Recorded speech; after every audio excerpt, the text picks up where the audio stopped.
வணக்க மக்களே, நாம இந்த ஆரோக்கியமான பதிவில் கொள்ளுப்பயிரில் நிறைந்திருக்கக்கூடிய மருத்துவமைகளை பற்றி தான் பார்க்க போகிறோம். வாரத்தில் ஒரு தடவையாவது நம்ம கொள்ளுப்பயிரையோ கொள்ளுப்பயிரால் செஞ்சிருக்கக்கூடிய மற்ற உணவுகளையோ அல்லது கொள்ளுப்பருப்பால் செஞ்சிருக்கக்கூடிய சூப்பையோ எடுத்துக்கிட்டோம் அப்படின்னா நிறைய மருத்துவமைகளை பெறலாம். உடல் ஆரோக்கியத்திற்கு பல நன்மைகளை இந்த கொள்ளுப்பருப்பு நமக்கு கொடுக்குது. இதுக்கு காரணம் கொள்ளுப்பருப்பில் இருக்கக்கூடிய பலவிதமான ஊட்டச்சத்துக்கள் தான். கால்சியம், புரதம், பொட்டாசியம் போன்ற பல்வேறு நுண்ணூட்ட சத்துக்கள் கொள்ளுப்பயிரில் இருக்குது. மலச்சிக்கல் நமக்கு குறையறதில் ஆரம்பித்து உடலுக்கு ஆரோக்கியத்தை தர வரைக்கும் பலவிதமான மருத்துவமைகள் கொள்ளுப்பருப்பு கொடுக்கும். ஸோ அந்த நன்மைகள்லாம் என்னென்ன அப்படின்றத பற்றி ஒவ்வொன்றா தெளிவாக விளக்கமாக பார்க்கலாம். அதை பற்றி பார்க்குறதுக்கு முன்னாடி இந்த வீடியோக்கு மட்டும் ஒரு லைக் கொடுத்துட்டு இந்த தகவலை உங்களுக்கு தெரிஞ்சவங்களுக்கும் ஷேர் பண்ணிடுங்க. ஏன்னா இது அவங்களுக்கும் பயனுள்ளதாக இருக்கக்கூடிய ஒரு ஆரோக்கியமான பதிவு தான். இது போன்ற அப்டேட்ஸ்கள் நீங்கள் தொடர்ந்து பார்க்குறதுக்கு நம்மளுடைய ஹெல்த் நியூஸ் தமிழ் சேனலை மறக்காமல் சப்ஸ்கிரைப் பண்ணி வச்சுக்கோங்க. பக்கத்தில் இருக்கக்கூடிய பெல் பட்டனையும் கிளிக் பண்ணி ஆல் அப்படின்ற ஆப்ஷனையும் மறக்காமல் செட் பண்ணி வச்சுக்கிட்டீங்க அப்படின்னா நான் போடக்கூடிய எல்லா அப்டேட்ஸும் உங்களுக்கு நோட்டிஃபிகேஷனோட அடிக்கடி வந்து சேரும். சரி வாங்க மக்களே, இப்போ வீடியோக்குள்ளே போயிடலாம். உடல் எடையை எந்த விதமான சைடு எஃபெக்ட்டும் இல்லாமல் ஆரோக்கியமான முறையில் குறைக்கிறதுக்கு கொள்ளுப்பயிரை எடுத்துக்கொள்ளலாம். உடல் எடையை குறைக்கிறதுல மிக சிறந்த இயற்கை உணவுகளில் ஒன்றாக கொள்ளுப்பருப்பு இருக்குது. நமது நாட்டில் பண்டைய காலத்திலிருந்தே உடல் எடையை குறைக்கிறதுக்கான உணவாக கொள்ளுத்தானியம் பல பேருக்கு பரிந்துரைக்கப்பட்டிருக்கு. கொள்ளுப்பருப்பை நன்றாக பொடி செஞ்சு அதை தினமும் காலையில் நீரில் கலந்து குடித்து வருபவர்களுக்கு வெகு சீக்கிரத்தில் உடலில் இருக்கக்கூடிய தேவையற்ற கொழுப்புகள், அந்த கொலஸ்ட்ரால்ஸ் கரைந்து உடல் எடை கண்ட்ரோலில் கட்டுப்பாட்டுக்குள்ளே வர ஆரம்பிச்சிடும். ஏதாவது ஒரு உணவு வேலைகளில் மற்ற உணவுகளை தவிர்த்துட்டு முளைக்கட்டிய கொள்ளுப்பருப்பு சாப்பிட்டு வரும்போது உடல் எடை நமக்கு விரைவில் குறைய ஆரம்பிக்கும். ஸோ எந்த விதமான சைடு எஃபெக்டும் இல்லாமல் ஆரோக்கியமான முறையில் உடல் எடையை குறைத்து கொண்டு நலமோடு வாழ்வதற்கு கொள்ளுப்பயிரை எடுத்துக்கொள்ளலாம். உடல் எடையை குறைக்கூடிய முயற்சியில் இருக்கிறவங்கலாம் தாங்கள் உடல் எடை குறைக்கிறதுக்கான முயற்சிகளோட கொள்ளுப்பருப்பையும் எடுத்துக்கொள்ளும் போது சீக்கிரமாகவே விரைந்து உடல் எடையை குறைத்துக் கொள்ளக்கூடிய தன்மையை பெறுவாங்க. அஜீரணம், செரிமான பிரச்சனைகள் தீர்வதற்கு கொள்ளுப்பயிரை எடுத்துக்கொள்ளலாம். ருசி மிகுந்த உணவுகளை நன்றாக சாப்பிட்டதுக்கப்புறம் ஒரு சிலருக்கு நெஞ்சு பகுதியில் எரிச்சல், புளித்த ஏப்பம் போன்றவையெல்லாம் ஏற்படுது. இது அஜீரணத்திற்கான அறிகுறியாகும். மேலும் வயிற்றில் சாப்பிட்ட உணவுகளை செரிக்க உதவக்கூடிய அமிலங்கள் சரிவர உற்பத்தியாகாது. அப்போது சாப்பிட்ட உணவு மீண்டும் தொண்டைக்கு தள்ளப்பட்டு வாந்தி வருவது போன்ற உணர்வு அது கொடுக்கும். இது ஆங்கிலத்தில் ஆசிட் ரீஃப்ளெக்ஸ் அப்படின்னு சொல்லுவோம். ஸோ இப்படிப்பட்ட பிரச்சனையால் அவதிப்படுபவர்கள் தொடர்ந்து காலையில் மற்ற எந்த ஒரு உணவையும் சாப்பிடுவதற்கு முன்பாக வெறும் வயிற்றில் முளை கட்டிய கொள்ளுப்பருப்பு அல்லது கொள்ளுப்பருப்பு கொண்டு செய்யப்பட்டிருக்கக்கூடிய சூப்பு மற்ற உணவுகளை எடுத்துக்கொள்ளும் போது செரிமான பிரச்சனைகள் அனைத்துமே தீர ஆரம்பிக்கும். நமக்கு அஜீரணம் எல்லாம் இருக்காது, ஆசிட் ரீஃப்ளெக்ஸ் இருக்காது. வயிறு பிரச்சனை, வயிற்று பொறுமல், வாயு பிரச்சனை, சீரற்ற குடல் இயக்கம், கடுமையான மலச்சிக்கல் என எதுவுமே இல்லாமல் செரிமான மண்டலம் தன்னுடைய வேலையை மிக சிறப்பாக செய்வதற்கெல்லாம் கொள்ளுப்பயிரை உதவிகரமாக இருக்கும். ஜலதோஷம், ஜுரம் நீங்கி போவதற்கு கொள்ளுப்பயிரை எடுத்துக்கொள்ளலாம். ஜலதோஷம் மற்றும் ஜுரம் சிறியவர்கள் முதல் பெரியவர்கள் வரை அனைவருக்குமே ஏற்படுவது சகஜமான ஒன்று தான். மனிதர்களினுடைய உடலின் நோய் எதிர்ப்பு திறன் வலுவிழக்கும் போது இந்த மாதிரி ஈஸியாக நமக்கு நோய் தாக்கம் உண்டாயிடும். இந்தியாவினுடைய பாரம்பரிய மருத்துவமான ஆயுர்வேதத்தில் ஜுரம் மற்றும் ஜலதோஷத்தால் பாதிக்கப்பட்டவர்கள் கொள்ளு ரசம் அல்லது கொள்ளு பொறுப்பாக கொண்டு செய்யப்பட்டிருக்கூடிய சூடான உணவுகளை அதிகம் சாப்பிடும் போது ஜலதோஷம் மற்றும் ஜுரம் போன்றவை வெகு சீக்கிரத்தில் குணமாவதோடு இந்த நோய்களால் உடல் இழந்த பலத்தையும் மீண்டும் நம்ம பெற்றுக்கொள்ளலாம் அப்படின்றத குறிப்பிட்டிருக்காங்க.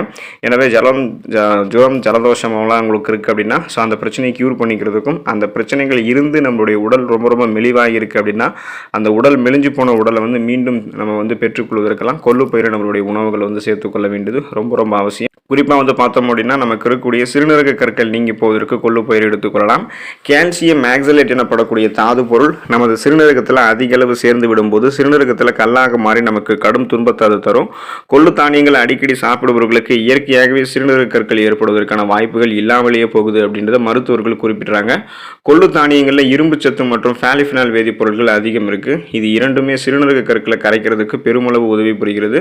எனவே தினமும் இரவில் சிறிதளவு கொள்ளு தானியங்களை ஒரு கிண்ண நீரில் ஊற வச்சு மறுநாள் அந்த கொள்ளுப்பருப்பை வெறும் வயிற்றில் நீங்கள் பச்சையாக சாப்பிட்டு வரணும். சிறுநீரக கற்கள் ஏற்பட்டு அவதிப்படுபவர்கள் இந்த மாதிரி முறைகளில் கொள்ளுப்பருப்பு சாப்பிட்டு வரும்போது சிறுநீரக கற்கள் வெகு வேகமாக கரைவதற்கு அது உதவிகரமாக இருக்கும். ஸோ சிறுநீரக கற்களை கரைக்க வேண்டும் என்று நினைக்கிறவங்களும் சிறுநீரக கற்கள் உருவாகக்கூடாது என்று நினைக்கிறவங்களும் குறிப்பாக சிறுநீரகத்தில் இன்ஃபெக்ஷன்ஸ் எதுவும் ஏற்படக்கூடாது என்று நினைக்கிறவங்களும் கொள்ளுப்பருப்பை இந்த மாதிரி எடுத்துக்கொள்ளலாம். மலச்சிக்கல் தீர்ந்து போவதற்கு கொள்ளுப்பருப்பு எடுத்துக்கலாம். காலையில் எழுந்ததும் கழிவறையில் பலரும் மலம் கழிக்கிறதுக்கு படாத பாடுபடுறாங்க. இது பொதுவாக மலச்சிக்கல் பிரச்சனைக்கான அறிகுறியாக இருக்கு. மனிதர்களினுடைய உடல்ல வயிறு மற்றும் குடல்கள் ஒரே நேர்கோட்டில் இல்லாத போது மலமாக மாறி இருக்கக்கூடிய திடக்கழிவுகளை வெளியேற்றுவதற்கு ஆசனவாய் குடல் சுருங்கி விரிவதற்கு சிரமப்படும். இதுதான் மலச்சிக்கல் அப்படின்றத மருத்துவர்கள் குறிப்பிடுறாங்க. கொள்ளு தானியங்களில் ஃபைபர் என்று சொல்லக்கூடிய நார் சத்து இருந்திருக்கு. ஸோ கொள்ளு சூப் நம்ம எடுத்துக்கிட்டோம் அப்படின்னா நமக்கு நீர் சத்தும் கிடைக்க ஆரம்பிக்கும். இதனால் தினமும் காலையில் சிறிதளவு முளை கட்டிய கொள்ளு தானியங்களை சாப்பிட்டு வரும்போது எப்படிப்பட்ட மலச்சிக்கல் பிரச்சனையுமே நமக்கு விரைவில் தீர்க்கப்பட்டுவிடும். சீரற்ற குடல் இயக்கம், கடுமையான மலச்சிக்கல் பிரச்சனை, செரிமானம் சார்ந்த பிரச்சனை என எதுவுமே இருந்தாலும் அதை கியூர் பண்ணிக்கிறதுக்கெல்லாம் கொள்ளு தானியத்தை நம்ம எடுத்துக்கொள்ளலாம். கொலஸ்ட்ரால் நீங்கி போவதற்கு கொள்ளு பருப்பு எடுத்துக்கொள்ளலாம். எல்டிஎல் அப்படின்னு சொல்லக்கூடிய கெட்ட கொழுப்பு வகைகள் நமது ரத்தத்தில் படிவதை தடுக்கக்கூடிய ஒரு பெரும் பணியை கொள்ளு தானியம் செய்வதாக மருத்துவ ஆய்வுகளில் தெரிய வந்திருக்கு. ஊற வைக்கப்பட்ட கொள்ளு தானியங்களை தினந்தோறும் 2 வேளை சாப்பிடக்கூடிய நபர்களுக்கு அவர்களினுடைய இரத்த நாளங்களில் படிந்திருக்கக்கூடிய எல்டிஎல் என்ற கெட்ட கொழுப்பு சத்துக்கள் கொள்ளு பருப்பு தானியங்கள் இருக்கக்கூடிய லிபிட் எனப்படக்கூடிய குறைந்த அளவு கொழுப்பு சத்தால் முழுவதுமாக வெளியேற்றப்பட்டு உடல்நிலையினை அது பாதுகாக்குது அப்படின்றத குறிப்பிடுறாங்க. இப்போ இதயத்துக்கு ரத்தம் போகக்கூடிய அந்த ரத்த நாளங்களில் கொழுப்புகள், அதாவது கொலஸ்ட்ரால்கள் நமக்கு படிஞ்சிருந்தது அப்படின்னா மிக சீரான அளவில் இதயத்துக்கு ரத்தம் செல்லாது, தடைப்படும். அதனால நமக்கு ரத்த அழுத்தம் ஏற்பட்டு மாரடைப்பு, பக்கவாதம் போன்ற பலவிதமான பிரச்சனைகள் ஏற்படலாம். ஸோ அந்த பிரச்சனைகள்லாம் இருக்கக்கூடாது அப்படின்னா நல்ல கொழுப்புகள் மட்டும்தான் நமக்கு இருக்கணும். ஸோ அப்போ கெட்ட கொலஸ்ட்ரால்லாம் குறைச்சிக்கிறதுக்கு நம்ம கொள்ளுப்பயிறு நம்மளுடைய உணவுகளை சேர்த்துக்கொள்ள வேண்டியது அவசியம். இதன் மூலமாக நம்ம நலம் பெறலாம். கண் நோய்கள் குணமாகுவதற்கு கொள்ளுப்பருப்பு எடுத்துக்கொள்ளலாம். மழை காலங்களில் கிருமி தொற்றுகளால் மெட்ராஸ் ஐ எனப்படக்கூடிய கன்ஜெக்டிவைட்டிஸ் நோய் பலருக்கும் ஏற்படுது.